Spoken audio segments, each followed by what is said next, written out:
গণমাধ্যমগুলো পুরোপুরি সরকারের হাতে থাকবে, না জনগণের সাথে পুরা সাহিত্য শাসন তাদের হাতে না দিয়ে জনগণের গণমাধ্যমে রূপান্তরিত করা হবে? এটা একটা সাবজেক্ট ছিল আলোচনা।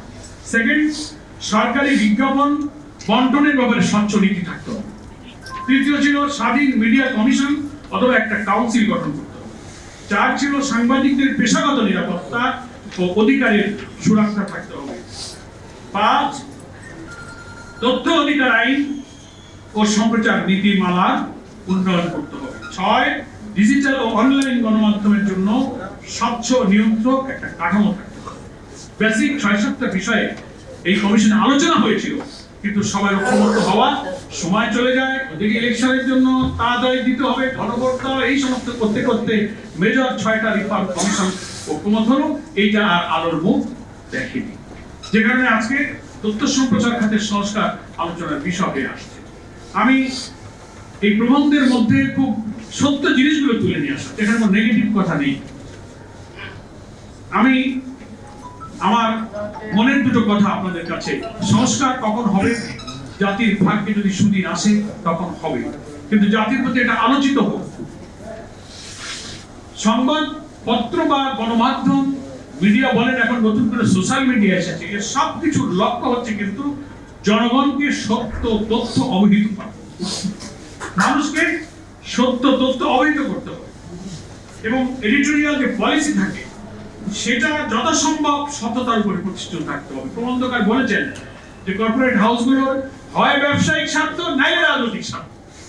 সব টেলিভিশন বলেন, প্রিন্ট, ইলেকট্রনিক মিডিয়া যত হয়েছে সবটার পেছনে কিন্তু একটা উদ্দেশ্য, শুধুমাত্র দেশের স্বার্থ, আমার স্বাধীনতার সার্বভৌমত্ব অখণ্ডতা রক্ষার উদ্দেশ্যে বাংলাদেশের মিডিয়া আছে বলে আমার মনে হয়। প্রত্যেকের পেছনে একটা পলিটিক্যাল ইন্টেনশন আছে, না তার বিজনেস, কর্পোরেট, কালো অবৈধ পুঁজি রক্ষার জন্য তারা মিডিয়া চালাচ্ছে।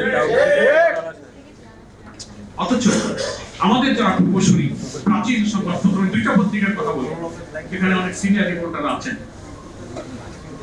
ব্রিটিশ আমলে আজাদ পত্রিকাটা হয়েছিল বাংলা আকাঙ্ক্ষা সম্পাদিকা। তার একটা পলিটিক্যাল লক্ষ্য ছিল, কোন কর্পোরেট গ্রুপে কোন ব্যবসায়িক বাণিজ্যিক স্বার্থ আজাদের ছিল না। তার উদ্দেশ্য ছিল এখানকে মুসলমানদের জন্য স্বাধীন পাকিস্তান গঠনের জন্য আজাদ পত্রিকাটা সেই সময় ভূমিকা রেখেছিল। অনেক প্রথিতযশা সিনিয়র রিপোর্টাররা বলেন গণমাধ্যমের ভূমিকা রাজনীতির জন্য কি, সেক্ষেত্রে বললে এটা বলতে হয় যে পাকিস্তান প্রতিষ্ঠার আন্দোলনে দৈনিক আজাদের ভূমিকা ছিল। এরপরে বাংলাদেশ স্বাধীন হওয়ার জন্য 23 বছরের পাকিস্তান যখন বিদায় নিয়ে গেল, তাদের অত্যাচার, নিপীড়ন, নির্যাতন, গণ আকাঙ্ক্ষার বিরুদ্ধে পাকিস্তান যখন চলে গেল, তখন একটা নতুন স্বাধীন এবং মানুষের অধিকার যেখানে নিয়ে বসবাস করা যায় একই সীমানার মধ্যে, তখন স্বাধীন বাংলাদেশ প্রতিষ্ঠার যে আন্দোলন সূচনা হয়েছিল, সেখানে ইত্তেফাক সেই জায়গায় মানিক মিয়ার সম্পাদনায় ইত্তেফাক সেই অবস্থানে চলে এসেছিল। আমি কথাটা আপনাকে হয়তো বোঝাতে পারি। আজাদ তার অবদান থেকে পাকিস্তান সৃষ্টি করেছিল, গণমাধ্যমের মধ্যে থেকে ইত্তেফাকের ভূমিকার মধ্যে থেকে বাংলাদেশ তৈরি হয়েছিল। এই দুইটা পত্রিকার জন্মের পিছনে আপনি কোন কর্পোরেট স্বার্থ দেখবেন না, ব্যক্তিগত ব্যবসা বাণিজ্য পুঁজি রক্ষার ইন্টারেস্ট আপনি খুঁজে পাবেন। তো আজকে একেবারে মিডিয়া যেভাবে গজিয়ে উঠতেছে, প্রত্যেকের পেছনে এক একটা গ্রিন রুম আছে, যেখানে ন্যারেটিভ তৈরি হয়, অভিনেতা অভিনেত্রী তৈরি হয়, তাদের ওই রাজনৈতিক এবং ব্যবসায়িক স্বার্থ রাখার জন্য তারা তাদের মিডিয়াকে পরিচালনা করে। সেজন্য আমি বলবো যে আজকে আমাদের সংকট সংস্কারের সামনে আমাদের কপালে থাকে তো হবে, তবে সব পত্র পত্রিকার একটা এডিটোরিয়াল পলিসি থাকে। দুর্ভাগ্য এখন যে সোশ্যাল মিডিয়াটা হয়েছে, ফেসবুক সবার হাতে হাতে, যা ইচ্ছা তাই লিখে দেয়, যা ইচ্ছা একটা কন্টেন্ট বানিয়ে দিলাম। আর এখন তো এআই সহ নানান সব কার্যক্রম হয়েছে।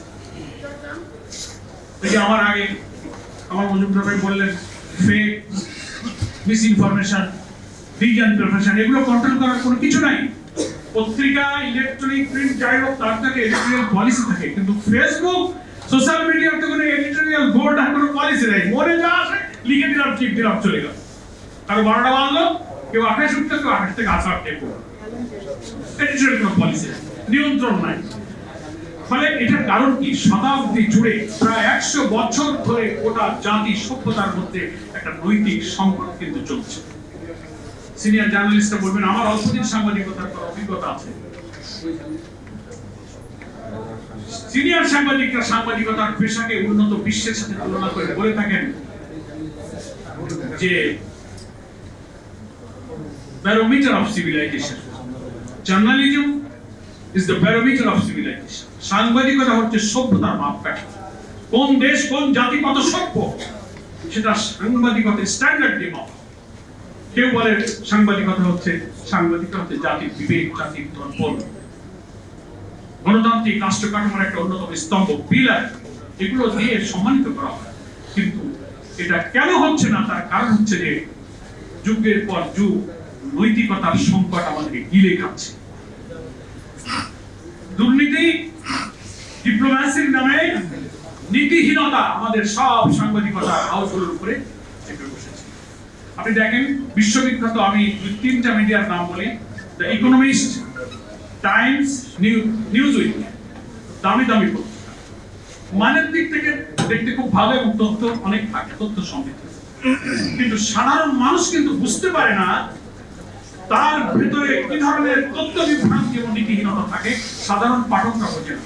তবে যারা অভিজ্ঞ লোক, অ্যাটেন্টিভলি ওই পত্রিকা তারা পড়ে, তারা অভিজ্ঞ ব্যক্তিরাই বুঝতে পারে যে তার মধ্যে কিভাবে বিভ্রান্তিকর কথাবার্তা আছে। এবং অবাক হতে হয়, ইকোনমিক্স যে পত্রিকাটা আছে, যখনই থার্ড ওয়ার্ল্ড, তৃতীয় বিশ্ব অথবা মুসলিম দেশের কোনো ইস্যু আসে ইকোনমিস্টের কাছে, তখন তারা আর খবরের উপরে জাস্টিস করতে পারে না, সুবিচার। এটা তো বড় বড় নামি দামি ইন্টারন্যাশনাল মিডিয়ার এই হচ্ছে অবস্থা। কারণ আমাদের মধ্যে একটা মোরাল ক্রাইসিস চলছে গোটা জাতির মধ্যে, সভ্যতার মধ্যে। এটা থেকে ফিরে আসতে গেলে বিশ্বব্যাপী নৈতিকতা আমাদেরকে ফিরিয়ে আনতে হবে।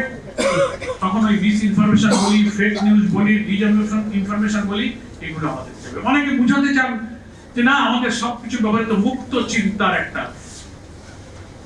Freedom of speech, freedom of press, freedom of thinking. ভাইরে, মুক্ত চিন্তার একটা সীমা থাকা উচিত। কি বলেন, ঠিক কিনা? মুক্ত চিন্তা মানে কোনো লাগাম নেই এরকম অবস্থাকে ফ্রি বলে। ফ্রি মুক্ত চিন্তা সবকিছু যা ইচ্ছা তাই করবেন, এটাকে যদি আপনি মুক্ত চিন্তা বলেন, তো রাজধানী ঢাকার মতিঝিল দিয়ে, পুরন ঢাকাতে গুলিস্তান দিয়ে আপনি কাপড় তুলে দড়ি মারবেন, এটাও কি আপনার মুক্ত চিন্তার অধিকার? মুক্ত চিন্তা কোন দেশে? প্রবন্ধকার অবশ্য শুরুতে বলেছেন, সেই দেশের রাষ্ট্রের মূল্যবোধ, গণতান্ত্রিক রীতিনীতি, একটা মুসলিম মেজরিটি দেশ, 90% বেশি দেশে মুসলিম, আমাদের একটা কালচার আছে, কৃষ্টি আছে, আমাদের একটা সভ্যতা আছে, সংস্কৃতি আছে। সেই নীতি নৈতিকতার মধ্যে আপনি যতটুকু স্বাধীন মত প্রকাশ করবেন করবেন। আপনি কারো হৃদয় আঘাত করবেন না, কারো আদর্শে আঘাত করবেন না, কারো ধর্মে আঘাত করবেন না, কারো চরিত্রে আঘাত করবেন। মুক্ত চিন্তা মানেই আপনি সবকিছু স্বাধীন হয়ে যাবেন। এটাকে কোনো ফ্রিডম অফ প্রেস বলে। সেখানে আপনার নৈতিকতা থাকতে হবে। নৈতিকতার সীমানা দিয়ে আপনার স্বাধীনতাকে আটকাতে হবে। তা না হলে এই জাতি পশ্চিমা সভ্যতা সংস্কৃতির সর্বনাশাচ্ছ বলে আমার নিউ জেনারেশন, তরুণ প্রজন্ম শেষ হয়ে যাচ্ছে, চরিত্র নেই, মেধা করে করে খাচ্ছে।